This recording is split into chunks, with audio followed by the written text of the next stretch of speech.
Chapter 1. If I had a choice between poking my own eye out with a fork and staying in this meeting, well, pass the cutlery, please. Alas, I do not have a choice.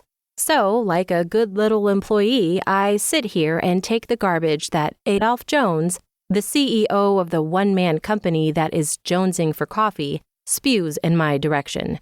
Who names their kid Adolph anyway?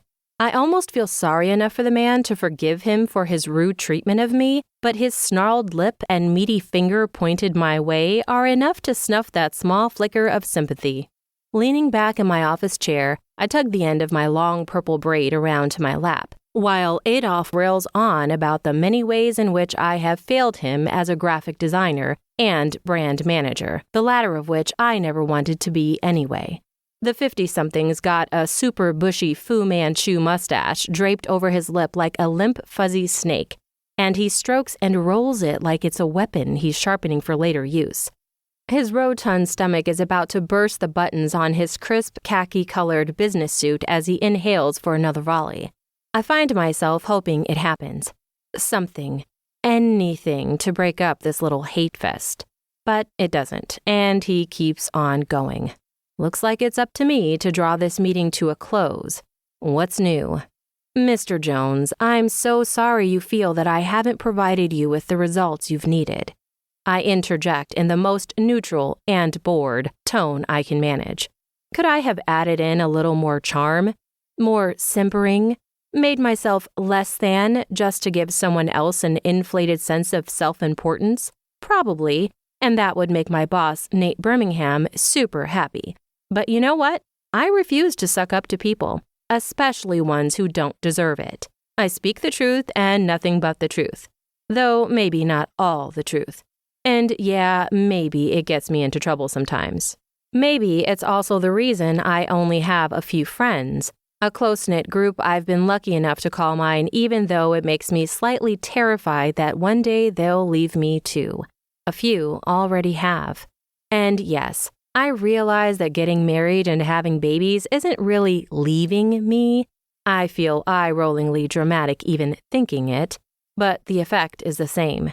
Once my roommates Lauren and Shelby get married next year, I'm going to be Alexis Matkin, that one crazy cat lady over on Sandy Street.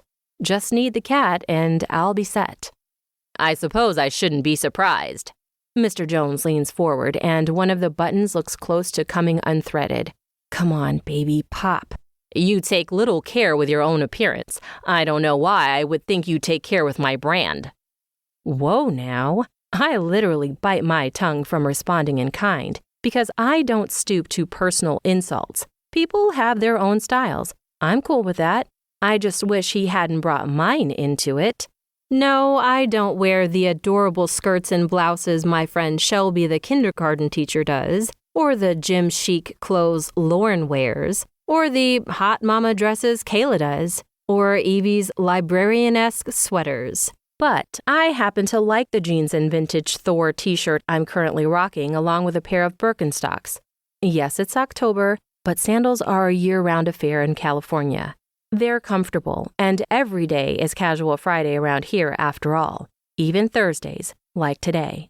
Don't get me wrong, I actually appreciate Mr. Jones's authenticity in this moment. At least he isn't pretending like he's satisfied with my work or beating around the bush. He's being straightforward. But he's also being super rude, and ain't nobody got time for that.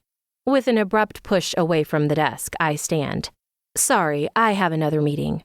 And I do. It's called Lunch with Me, Myself, and I. His mouth stops moving, and the last syllable teeters on the edge of his lips. Yes, well.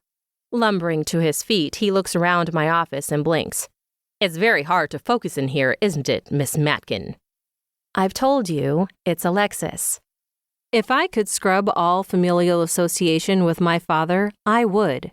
But changing my last name would be scrubbing my association with Kennedy, too, and that's never happening. Still, formality is not my thing. And I happen to focus quite well in here. The 90 square feet of space I've been allotted at Birmingham & Co. Media, a small marketing firm in San Diego, is my sanctuary from the boring grays and cool blues of the rest of the office.